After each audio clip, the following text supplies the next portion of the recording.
are in listen-only mode. Hello everybody, and thank you for joining us for today's webinar. My name is Mihal, and I'm going to moderate the webinar today and look after everybody.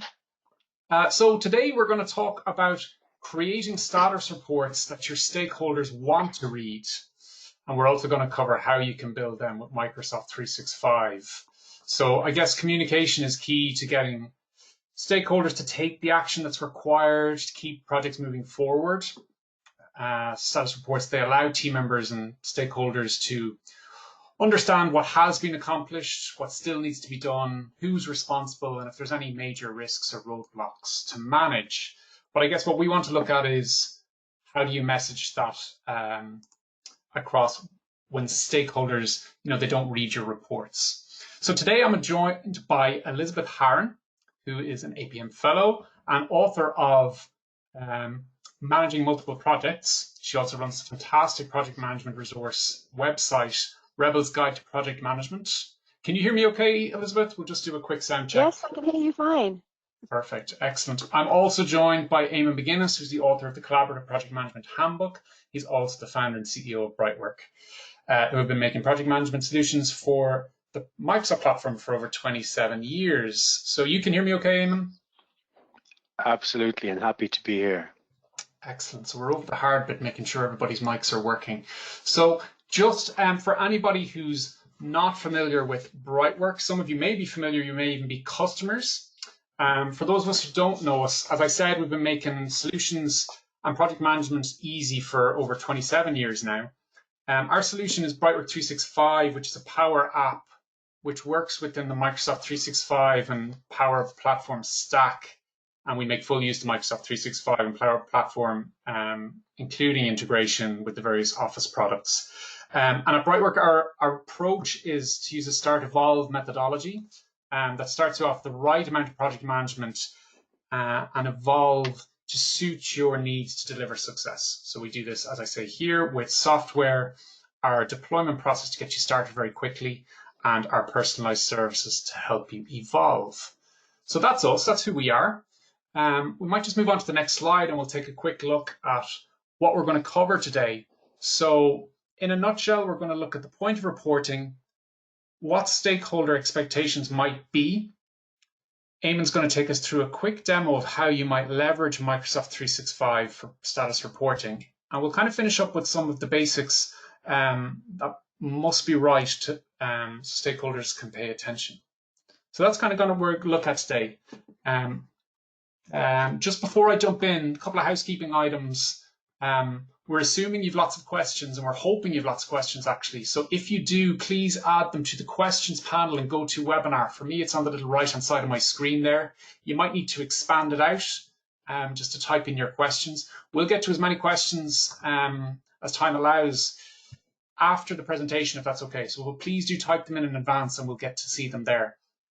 Secondly, this webinar is being recorded, so don't worry about taking any notes or anything like that. We will share the recording and also any slides that we use today tomorrow.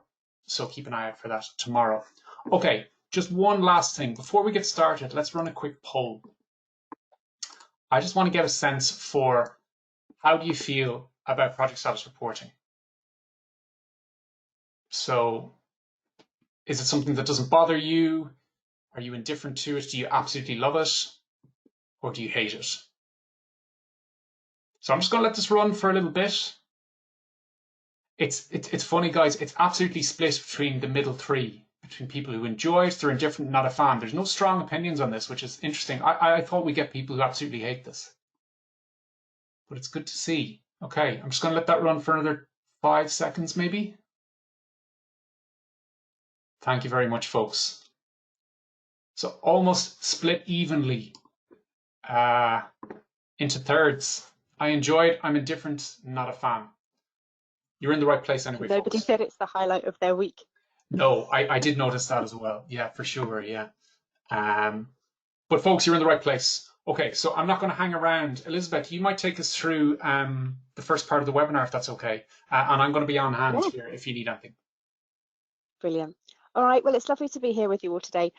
Mihail has taken us through the high-level agenda that we're going to talk about, and let's start with why we bother to do status reporting in the first place, because if we can get this part right, it just makes everything else so much easier.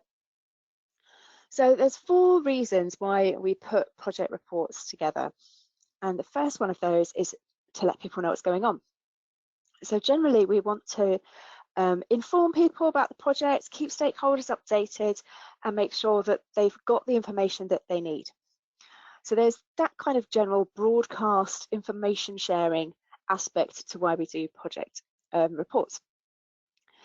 Secondly, we want them to know not just general stuff, we want them to know specific newsworthy items. So this is the current status. What's happened recently, new risks, new issues, successes, probably any key lessons learned, anything that they absolutely must know in the moment. So there's that piece around making sure that they've got up-to-date relevant news type information about the project. Next, we want to provide a level of reassurance. So we need people to know that we are acting professionally, that we are on top of managing the project, and that there is progress, or that if there isn't progress, we understand why, and that we can provide some background and context around that. We need to show them that if there's problems, that we're on top of them, and that we are being transparent about those problems, and also that we're capable. We're using project management professional techniques, we're monitoring and controlling the work, we are building credibility, building trustworthiness, because we're sharing things in a appropriate way. It stops some of those how's it going type questions that you might get, because stakeholders often come to your desk or they'll send you a quick message on Teams about what's actually happening and can you give them an update. If they've had that reassurance through a status report, they might feel like they need to bother you less for those ad hoc queries because they've got an up-to-date version of what's going on. For us as project managers as well, it provides reassurance to us that we've got an audit trail and that we've got a history of what's happening. Because I don't know about you, but I can't remember what happened 3 months ago on my project. And the fact that we've got the audit trail and we've got the logs and the status reports to look back on means that if someone says, when did we make that decision? Or why was that change put in place? We've got something that we can refer back to. So it's a reassuring comfort blanket for us as well, that that audit trail and project information is being stored in a secure way. And finally, and I think most importantly, we share information through reporting because stakeholders have to make decisions about how this project is going to unfold. They want to spend time, they want to spend their money, they want to spend their resources on something that's going to be successful, or they need to make sure they're making the right choices. So reports give them decision support information.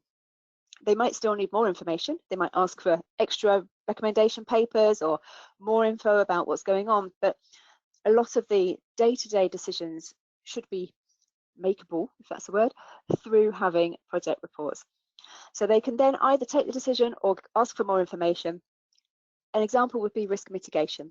So let's say there's a new risk that's appeared, you've put that on the report, and you might be asking for a decision with using that report as a mechanism of sharing information about that risk, offering maybe 2 or 3 different options of risk mitigation and expecting stakeholders to be able to, in an informed way, make a choice about what risk mitigation option would be the most appropriate at that time. So there's this decision-making aspect of reporting as well, and I think sometimes we overlook that and feel that it's very much broadcast. We just share information because we have to, because it's the done thing.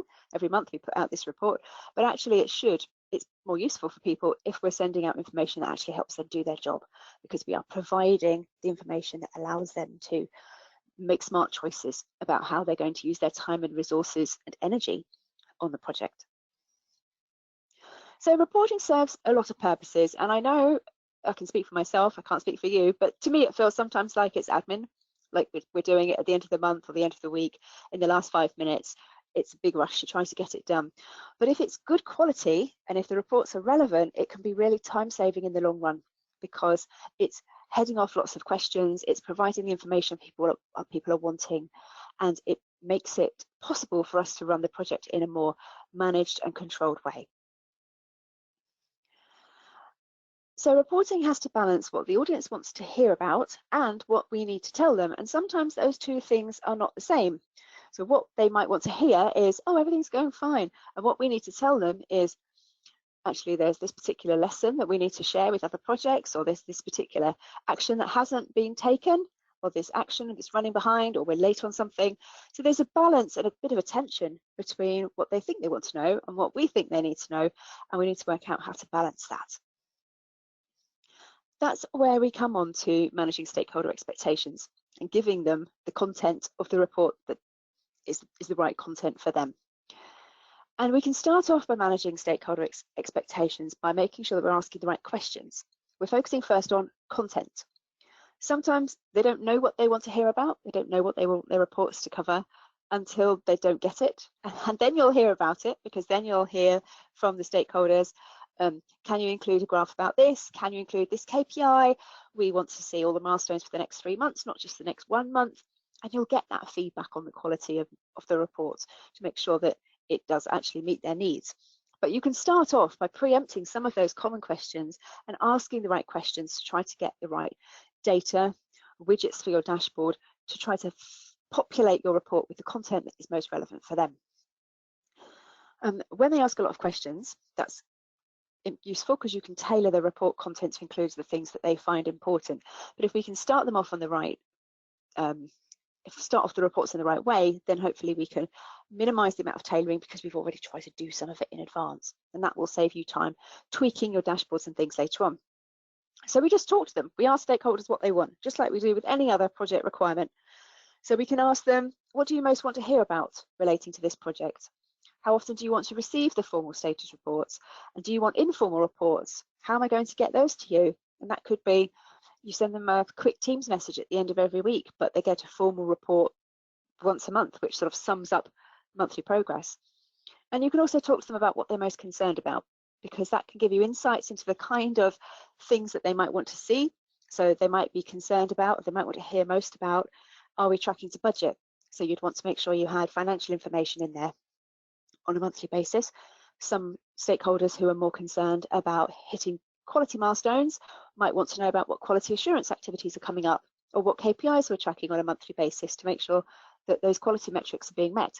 So people will have different needs, and we might want to say that there's some standard stuff that gets included anyway, but perhaps we can add in some extra things and tailor the content so it really fits what it is that they need to be able to do their jobs.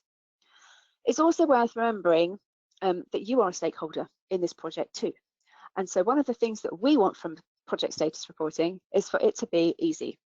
So whatever content you're agreeing with stakeholders, make sure that you actually can get that data and you can easily include it, so it's not a big headache for you to try to manually source loads of extra information every month to try to include it in the reports. Talking of the report content then, we want to make sure there's a bit of a balance between what we consider to be project management success criteria and factors and what's project deliverable success. So let's explain the difference between those. Project management success is, did we do a good job following project management best practice? So did we do the project according to our internal policies? Did we use the tools in the most appropriate way? Did we follow our process and get the governance boxes ticked off at every step along the way? Did we have a smooth delivery process? Did we manage our risks appropriately? And did we fill in our budget spreadsheets and our timesheets every week? All those things around the process of actually managing the project fall into those boxes. And we will want to track and manage some of that stuff as well. But generally, stakeholders tend to care more about the project deliverable success. So what are we getting out of the project? How it's managed is one thing, but do they get the business result that they're expecting? Are we delivering something that's actually useful for them? Are we meeting their requirements? So in my experience, and you might have different stakeholders, but in my experience, the stakeholders care very little about whether or not we followed the change process to the letter, and more about, did they get the thing that they asked for? Are customers happy? Are their teams happy? Do they think they're going to get a quality result at the end? So the thing that we're building for them, whether it's a process, a product, a business change, that's what they care most about. So we'll also want to put content in the report that reflects that. So that's probably around the status of the work, what work has been completed, what milestones have been completed that month. All of these things add up to a set of content items, if you want to call them that can go into your reports. So for example, we would always include the RAG status. RAG is red, amber, green, and you can RAG pretty much anything.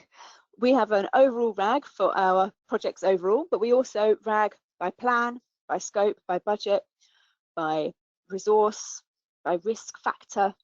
So you can allocate a RAG status to various different aspects of your project reporting, as well as overall saying, is your project red, amber, or green? And you can also determine what those different colors mean. So green will mean everything's on track. Red typically means management attention is required, and amber will mean something might be slightly awry, but the team is working on it and probably will be able to resolve it without much management attention. Give them a chance, kind of thing. But you can be very specific with your criteria and say things like your plan might be amber if one or more of your milestones is more than 5 days late, or your budget might be red if you have gone over a tolerance of 20%, or you're forecasted to go over a tolerance of 20% in the next 6 months. So you can be quite granular around how you want to define that, but it is worth defining it so everybody does have a common understanding of what the colours mean. You can also put in delivery dates and milestones. I think that's very common. Something about budgets, if you do have a project budget that you need to report on. If you don't have money, you might have a resource allocation that you can report against, a budget for people, or you can just report against the resourcing status. How many people worked on it this month in comparison to how many people you think you need, or are there any particular skill gaps that you have on the project that you're looking to fill, or that might cause a problem coming up if you don't fill those in the next however many weeks. It's also worth tracking variances. So if you've forecasted a certain amount of work to happen over this particular reporting period, did you do it? If you didn't, are you ahead or are you behind? Because that variance can give you information about trends. The numbers are all great, but I would always also include a bit of a narrative description of progress as well, because you can get a lot of context, a little bit of history, a bit of explanation in there as well to give people some colour about what was happening. I would also include maybe 1 to 3 top issues, significant ones that the people reading the report need to know about, and the same with risks as well. Maybe changes as well. If there's a particular change that has not yet been approved or that's currently in discussion, you could put that in there too. And the decisions required, if there are any outstanding decisions, and preferably with a date that decision is going to be taken and the person who's making the decision or the forum where that decision is going to be made. So there is a clear path of how this thing is going to get resolved. So hopefully you should have the content of your report sorted. You've talked to your stakeholders, you've got an idea of common things that go in, and you can start thinking about the core important aspects of what goes into your reports. And I'm going to pass you back to Mihail. We've got another quick poll, haven't we? And then I'm going to hand over to Eamonn. I just want to get a sense for if people are using Microsoft 365. So I'm just going to run this very quickly. We're not going to spend too much time on it. So maybe people are using it all the time. Maybe people just use it occasionally for a couple of applications, maybe Office, that kind of thing.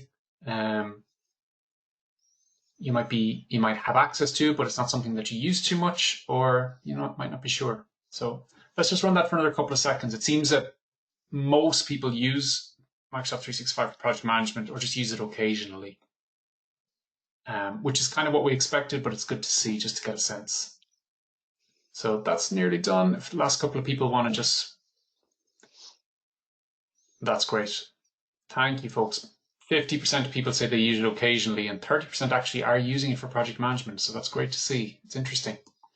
So at this point, I'm going to change over the presenter to Eamonn. If we give me 1 second now. Are you there, Eamonn? Let me see. I absolutely am, yes. So if I change to you. Yeah. And you can share your screen. Show my screen. Yeah. Great. And it's kind of funny because I had my demo set up. There's no panic, folks, by the way, but I had my demo all set up, and for some reason it just all disappeared. Live television. It's funny. Yeah, but it's fine. It's fine. I'm just laughing to myself here. the best laid plans, Elizabeth, right? Project managers should be able to adopt. Now just picking up on a couple of points that Elizabeth mentioned. One of the things Elizabeth mentioned was you just got to be careful that you, and I'm guessing that a lot of you on the call are project or portfolio managers or running project offices or PMOs.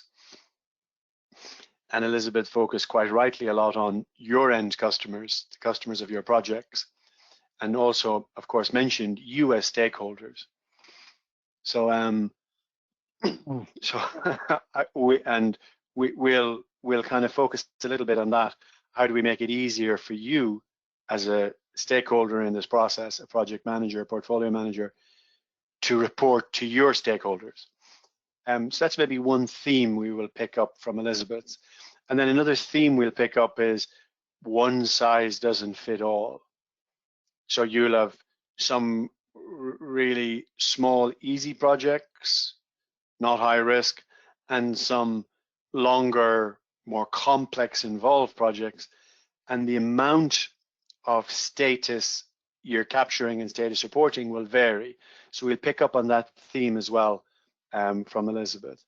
And then obviously, as Micheál said, showing you how that might work in an automated environment. In this case, it's Microsoft 365. I happen to be in a browser, as you can see. Could be Chrome, could be Edge, or I could have this in an app. And as was explained earlier, in this part, what BrightWork has done is we've gone into Microsoft 365 and said, what are the best bits of Microsoft 365? For example, Power Apps, Power BI, Microsoft Teams, that you would have access to in your environment, and how would you leverage those for project and portfolio management. So my demo will have 6 demo points, none of them very long, but I guess if I call them out as 6, you'll find it a bit easier to follow along. So the first really is just orientation. So you see here that we've got requests for new projects, the actual projects themselves, and programs or portfolios of projects or collections. And as you probably know, if you're lucky enough to have a governance process like requests, then the right projects will be started. And then when you come to status, hopefully they'll have the right projects at the right time with the right people. And then hopefully the status will be a little bit closer to what everybody's expecting, because you've got that front-end governance. And then those, if you look at the bottom left, those request projects and portfolios are governed by templates. So everything is templates that you can change. And then if I click on my projects, then I get to see the 3 projects that I happen to be the project manager for, and therefore the ones that I have to manage the status of and report status on. So that's kind of part 1 of the demo. Now, if I go into my first project, the office move one, pretty pertinent to us actually, because yesterday I with one of the other guys walked into what's going to be our new office. We're actually doing an office move at the moment.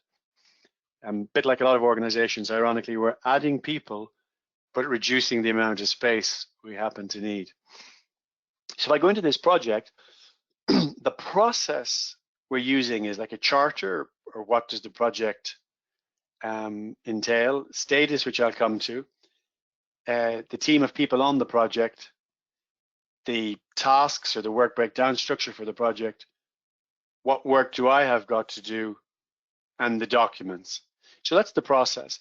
Everything to the right, you can kind of ignore because it's more for the project manager, not the project team, like project settings and approvals if they're needed. So it's a very simple process because it's a simple project.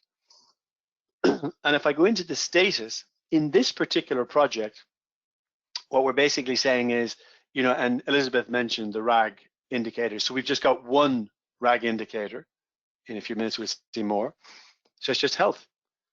And, we manually set this. But, I've set it red. For example, if I go into the schedule and I click the baseline, we're not doing too badly on the baseline. But if I kind of drag this one way out here, then all of a sudden, and that was my tracking to my project, then all of a sudden we're way off our baseline, right? And then, if I click here, I can see critical path. So I have a sense of what's going on in this project, and I go back to status, and I manually mark it red. And then these dates here automatically update for me, finish and start dates, am I in progress, and a comment. So on this project, what I'm saying is, and my stakeholders are comfortable with it, the status reporting is very light, and it's commensurate with the project. So I have literally this, are we in progress or not? Are we on hold? Percent complete and a percent complete comment and an indicator and some dates. And actually, I even think these target dates are too much. So hold that thought, and I'll come back to it in demo segment 5. I want to get rid of those because I think it's too much noise. So in this particular one, what I'm saying is this is the status report. The stakeholders can come in at any stage and they can see this report and they can click anything else. So that's, if you like, demo segment 2. Now, if I go back to my projects and I say, you know what, let me look at this other project. So I'm on my demo segment 3, I'm looking at a second project, and you can see the charter has more. You can see I've got status and status reports.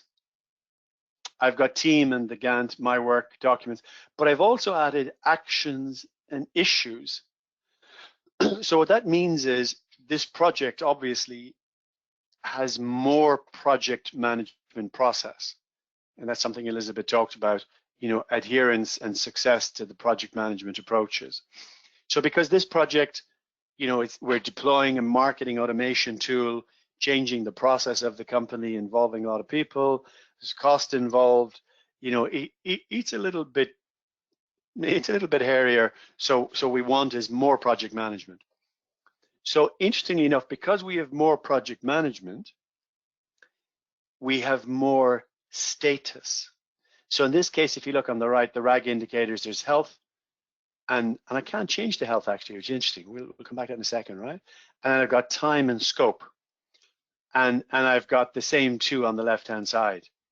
And with each one of these, I've got the ability to add my color commentary or that extra context Elizabeth talked about. Now, why can't I change that? Well, if I go to project settings, the project manager has set it so that the health is automatically set. So if I go back to the status and I say, this is yellow, and I'm okay on, I'm yellow on time, but I'm okay on scope. Like I think I'll get it all done, but I'm not sure I'll get it done on time. And then I click save, and then my overall status goes to yellow.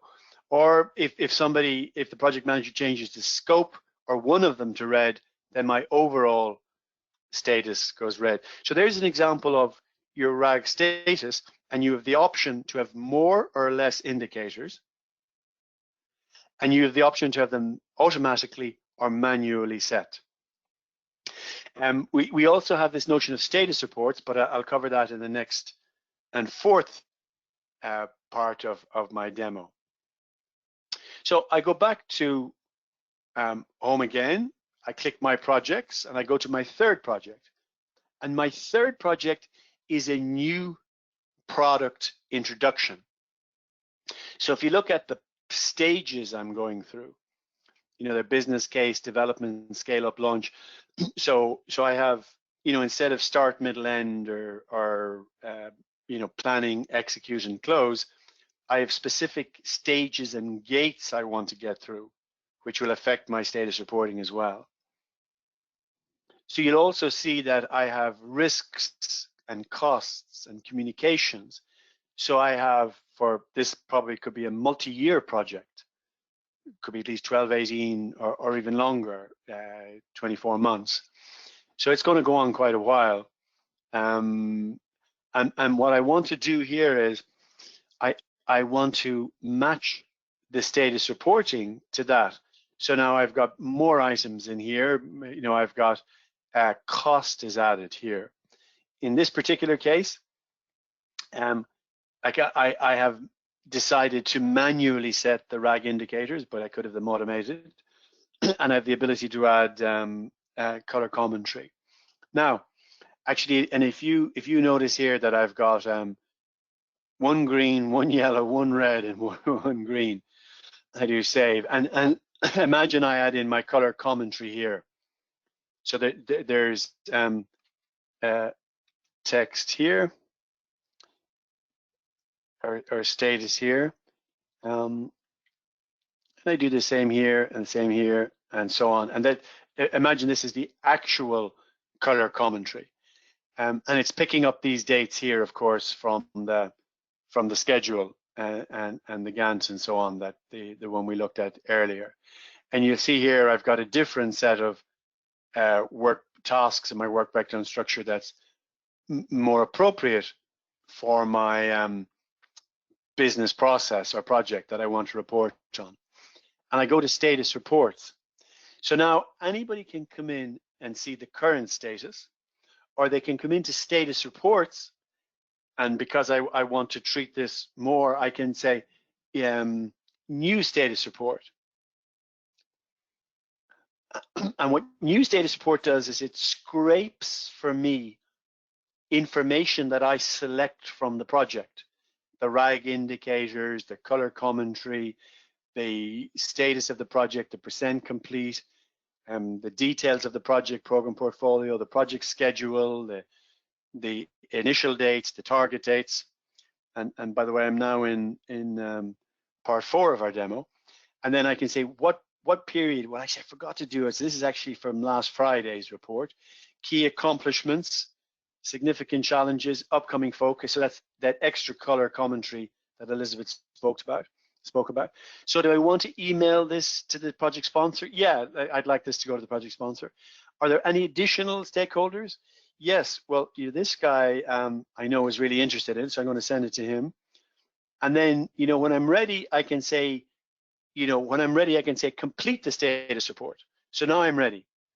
And when I press complete, what it actually does is it locks down everything. You see, so my status report is locked. So this is my status report at this time. And it, of course, sends the status report to the various people that I should send it to. And then when I go back here to my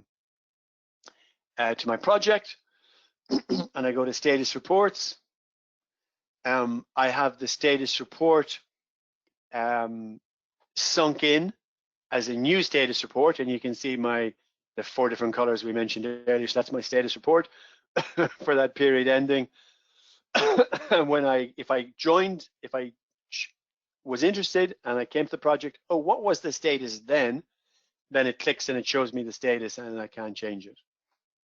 So what we've seen so far is we've seen different amounts of status reporting commensurate with the different types of projects. So if I go to 5 and 6 of the demo quickly, so if I go to the templates area and I go to project templates, and of course you can only get in here if you're the project office administrator in your company. And I go to Project Light, to the template for Project Light. And if I click projects, I can see the projects that are using that template. And remember, we looked at the Office Move one. And if I go to the configurator, remember, I don't have a degree in computer science for this, and I don't have to know my programming. And I go to schedule, and I see target start and target finish. I say, that's really too much. So I turn that off. And I choose save. And I go to my project Light.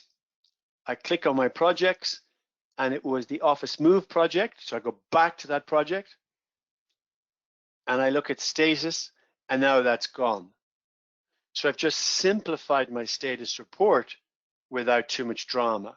So for those projects that use that template, in this fifth part of the demo, you can see how you can change the status reporting, to make it not too burdensome or to add more to it. I could have added more to it as well. And finally, I guess, in these scenarios, we've been saying these types of projects, these templates, and you decide the status reporting, more or a lot, and then you have the ability to share it, not share it. And then, of course, you have, kind of, I guess, roll your own or serve yourself. So it's something like this, you've got dashboards, some of them very simple ones using the Power Apps dashboards for issues, risks, costs, and so on. Or you can have Power BI dashboards where people can go and do their own status reporting as well. And in this case, they're saying, oops, just this program, or no, maybe just this project manager, or just these projects that are not started, and so on. So you get the idea that you've got great control over this as well, and you afford people the ability, to pull their own status reports and do all sorts of cool things with them. And with that, I hand back to Michal and Elizabeth. Excellent. So I'm just going to change the slides, the screen back to Elizabeth. That's okay. I have control. Make sure I'm showing the right screen for you. All right. So we saw a little bit about how technology can support that process of creating straightforward reports that are tailored to the right content. And I wanted to focus now on the kind of things that we should be including to make those reports required reading, because we all know stakeholders are time poor. They don't always spend the time and effort commensurate with the effort we've perhaps put in to create the documentation in the first place.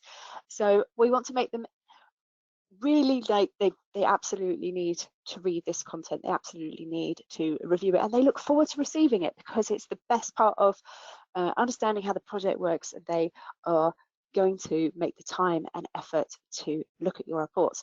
And if you include these 5 things, I guarantee your reports will be better.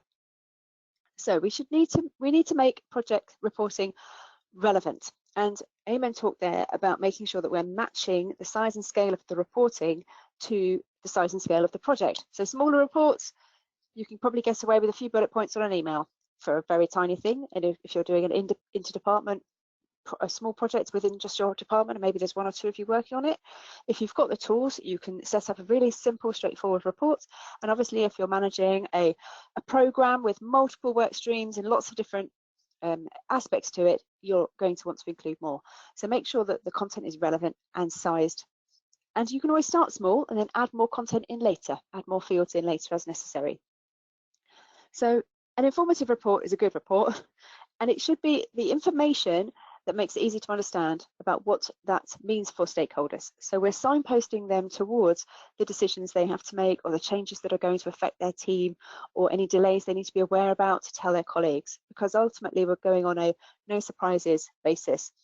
Nobody wants to be sitting in a meeting and have someone in a different department know more about their project than they do. So the reports should give them everything they need, but ultimately if you're sharing information with your project sponsor, you can do that if it's an important piece of information outside of these reports as well. So hopefully by the time it gets put into the report, it's informative, but it's information that is not going to be a surprise to them. We also want the data to be timely. It should be up to date. I know that you probably think that's quite a basic requirement, but you'd be surprised at how many project managers that I mentor or reports that I see that are easily 3 or 4 weeks out of date. By the time the information's been gathered and we're putting data together, the month has passed, the time has passed.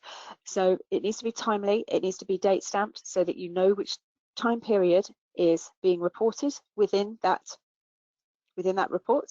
So does it cover, for example, we're in middle of November now where we're recording this. So does it cover the month of October and not the last 2 weeks, or does it cover the month of October plus some stuff that's happened in the last 2 weeks by the time we've put the reporting together? And I know that sometimes if you are having to rely on financial information, you need to wait for the books to close at the end of the month. You might need some finance information available to you after they finish their end of month accounting process, and you might have to factor that in. But ultimately, the more up to date you can get it, the better, because you will be able to help people make better decisions. Wrong information can be out of date quite quickly and might lead people to make the wrong choices about what the project is, the direction the project needs to take. Trustworthiness. The most important thing for your reports is that your stakeholders can trust the information that you're providing. They have to be able to trust the source of the data and also your interpretation of the data. And that's really easy to do if it's linked to an enterprise project management tool, because the data comes directly from the tool. It's surfaced and presented with virtually no interference, no layer of politics that's been applied over the top of it. It is just factual information that's lifted from your software. So hopefully the data that goes into your software is equally as reliable, and then that can be presented back. If you feel that your data is not trustworthy, you don't have trusted sources for it, then that's something really to start working on, because without that, the whole credibility of the status reporting process is undermined, and you will find people won't read it because they just don't believe it. As well as it being sourced from a trusted source of information, it has to be accurate. So if you don't know something, find out before you report on it, because inaccurate information is another huge credibility killer. It will affect your future reporting and what people choose to do with those reports when that email lands in their inbox or when they're prompted to log onto the software and see the latest dashboard. So if something looks wrong, check it.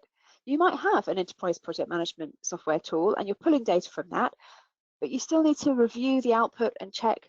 Maybe somebody's transposed a date, or often we find if you're working with international teams, someone's put in a date, but they've used American formatting instead of UK formatting, or the other way around, and so suddenly it looks 3 or 4 months out of date. So there might be some small things in there, or they've missed a 0 on the end of a budget number.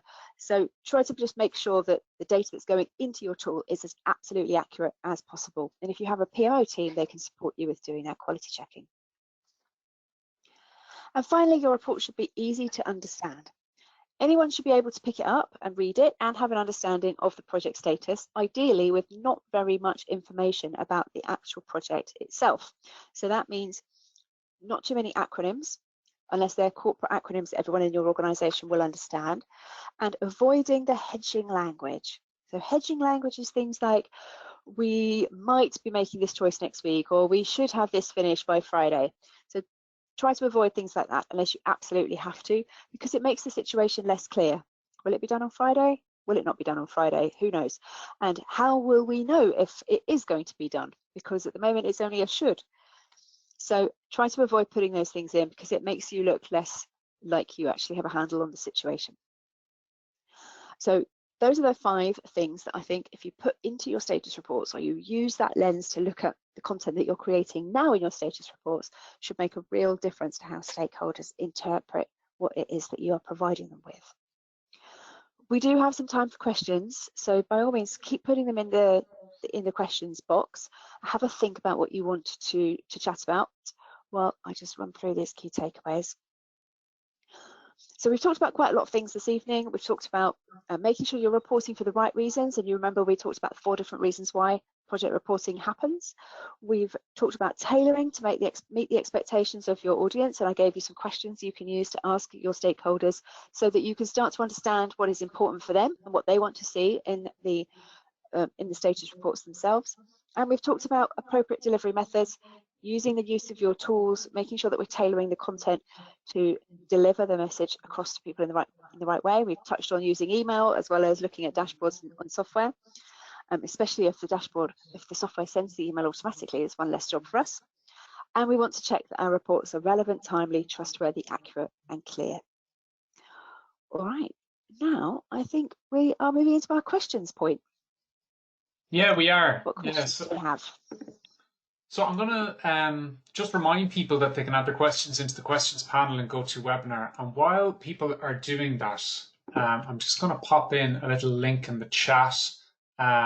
So Eamonn kind of gave a high-level view of BrightWork 365, which is our tool for project and portfolio management. But sometimes that kind of tends to spark more questions than answers. So I've just popped a link through in the chat there. If anybody wants to take a more custom look, a custom demonstration that would be kind of answer their project management needs. I popped in my colleague Adam's Calendly link there, so you can book your own demo there. And I've added his contact details there to our thank you slide. So that's kind of just in there. So not too many questions. Mike is interested in version history as the project processes. How is this information available and displayed? I think that one might be for Eamonn, but he asked that quite early. Yeah. I mean, I'm happy, and Elizabeth, I'm sure, will have thoughts on this as well. Yeah. In the demo I showed, and actually I could go back into it very briefly. Maybe that's the best thing to do, and just show quickly. So there's my screen. Now I go back to I do show my screen. Do I? Do you need to make me presenter, or do I just? I'll do that. 1 second now. Let's make you the presenter again. Okay. So while you're getting that up, I'll say from a tool agnostic version, you could look at making a list of the key milestones with the baseline dates, and then making a list of the current forecasted dates, and just literally have a table somewhere that would say, this is what our forecasted dates were, this is what we thought we'd do, our baseline, and then this is what our current position is, or our current forecast if that is different. And you can easily see then the variance between planned and actual. That's That's absolutely right.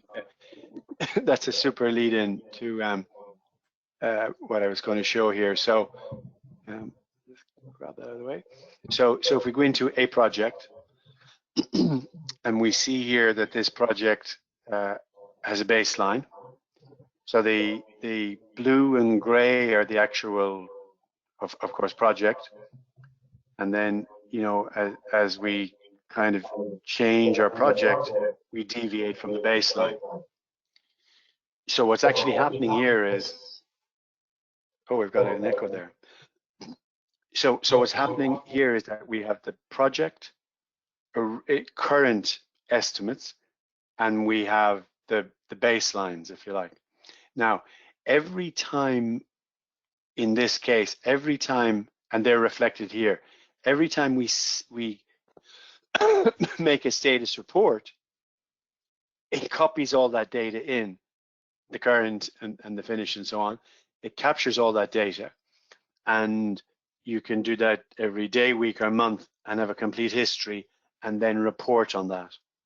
Now, the other thing you can do at some stage is if you say, you know what, I'm a little bit kind of, I'm a little bit nervous now because we're way off track.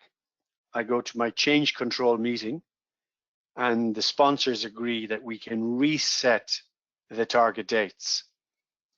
And then, as to where we are, and you can go to project settings, and you have the option, if you're a project manager, to reset the project dates, in which case you're aligning your baseline and your actual project in the middle of the project because you get permission to do so. And then you would track that and copy that. So as Elizabeth was saying earlier, once you're in a tool environment, all the information is there, and you just decide maybe on a weekly basis to save it and keep it. And Michal, while I'm there, I did have a sneak peek, and I saw there was one other question, so I'll answer it, and then I can stop the demo. And one of the questions was, what does the report look like? You know, so I showed a status report here, and this was the status report on screen, and it's locked, so you can't change it, and you have that history. But and I emailed it out, so I emailed it to myself. So this is the email account. So I opened that email there, and there's the email with the status report down there, and you see the red, amber, green, and the text I added, and so on. And then, of course, you could forward that to other members of the team and so on. So that was answering that question. Now let me just, I guess, stop sharing my. Well, I'm not sure. Would you want me to stop sharing my screen, or you maybe keep going on the questions, and we'll know what to do then. Sure. And I think there was an echo there a second, and I think it was coming from me. So please just let me know if that happens again, and I'll just go on mute again. So I'm going to jump in. I love this question from Caroline. If you don't know for sure that something is going to be done on a Friday, is there better language to use in a report instead of should be? I love that question. What do you think, Elizabeth? Elizabeth. I think that if you don't know for sure, is it something that you want to share at all? Or do you want to buy some time for yourself? When is the date that you are going to be sure? Could you say will be completed by Tuesday? And then if it's done on Friday, everyone's a winner, right? You're early. But and then you know it's definitely going to be done by Tuesday. So you could change what you're reporting to improve the level of confidence that you have in the outcome. I think people find it hard to interpret that kind of hedge around should it be done, shouldn't it be done, do I need to follow up with her on Friday to see if it actually was done, what does it mean for me? So that the level of the more certainty you can put into your reports, the better. So I would try to not be reporting something that I wasn't sure about, but I understand sometimes you've got to say something, and if all you can say is we're hoping for the best because of blah blah blah, or these things will influence our success, like if we get this purchase order approved on time, we will complete this work on Friday, but it all depends on whether or not this approval gets through. So you could put some context around why you're hedging, and that might help people understand the situation more clearly. So I'm afraid that's quite a long-winded answer, Caroline. I expect you were hoping for like a 1 or 2 word answer. If I think of anything that was better, I'll let you know. Yeah, that was a good answer. I think you could also, because I think the key word you mentioned there is context. Like it depends on the context, because you could interpret that question a few ways from Caroline. But another way you could work it, if this suited your context, Caroline, you say you're on the Monday, you could say, look, I'm due to give a status report today. I'm happy to give a status report. I believe there's a reasonable chance we'll meet Friday's deadline. I'm not sure yet. Some of the variables are, and I'll give you an update tomorrow evening, Tuesday or Wednesday morning, so they know where you stand. And sometimes that can be helpful, or like a variant of that is where it's on Monday, we're doing our best to meet Friday. It's quite challenging. The reasons are we're absolutely doing our best. Hopefully we'll get there. I'm not sure, but we'll give you an update tomorrow, Wednesday morning. So in that way, you're kind of breaking people in gently as well for the possibility of bad news, but at least they know you're doing your best. And or another one is kind of like you were saying, Elizabeth, like it's Monday, we hope to make Friday, but I'm not sure we can make Friday. But if you as a sponsor can do this and this to unlock that, so we can get those testing resources, there's a much better chance we will make it. So I think people appreciate all that then, because they go, okay, this person's on top of it. Not exactly what I wanted to hear, but at least they're not giving me a fluffy answer. So and there is a plan for the next step, which might be, I'll give you an update in a couple of days' time, so they know when that next action is going to happen. Exactly. That idea in that case, sorry, I talked over you. In that case, you're anticipating, when you come with this uncertain news, you're anticipating what they're going to ask. But if you don't know, when will you know? So just tell them, I'll come back to you in a day or two, I think that level of open communication and regular updates also answers Victor's question, who asked, do we need to wait until information is 100% accurate, but we have to sacrifice the timing of the report? What is more important? So I think we've kind of already covered that in those answers already, unless there's something else you guys want to add to that. I think the timing point is really interesting, because often if you're working in an organization with enterprise project management tools and a PMO, there is an expectation that there is a reporting process, and you probably do have to submit a formal report by a certain date every month, regardless of whether all your information is in or not. And that's where the context, and you can also use confidence levels. So you could say these bits are 100% accurate, we know that, but this piece of data, I have a confidence level of plus or minus 50% if it's numbers, and add in the context that Eamonn was talking about just there. Excellent. After a status report is locked, can it be unlocked in case you need to go back and add something you missed? I'm assuming you're talking about what we looked at, the tool, Peter, there. Cheaters. But I understand exactly what you're saying, Peter. Now you could of course do that. The way we've deployed it is not so that somebody knows if there's a status report with a date and I look at it once, that's what it says. But a way around that would be, you know, on the next day or later that day, you'd give an update. So you'd put in a new status report. Now you could of course, like the actual live status, you know, is obviously fluid. You know, the actual status itself. So that one people will come and expect it to change, but they would reasonably expect the status report not to be changing if I went back and looked at it again. Now, in your own company, you could maybe deploy that differently, but that's not how it's typically deployed. Yep. Excellent. So we're going to try and wrap up. We've one or two more to go through, and then I think we'll call it on the hour. So do you have any experience with using 365 reports in agile projects? And Tanya thinks that reviews and retros can often be more effort nowadays and not less. I wonder what your thoughts are on that.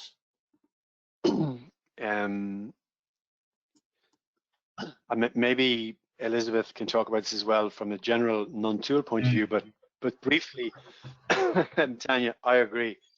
The word agile, people who aren't really familiar with the details of it kind of think, oh, it's agile, it's easy. But as you obviously know, with the ceremonies and the process and the planning and the retros and the reviews and so on, it's anything but easy. You know, there's a fair bit of work to keep the flow going, which is what you want in agile. So I agree with that sentiment as well. And yeah, we do use this software to facilitate those kind of projects because our own projects are run in 2 week sprints like that. But I don't know, Elizabeth, if you have any just general thoughts about reporting as it relates to maybe agile projects or agile product developments, perhaps.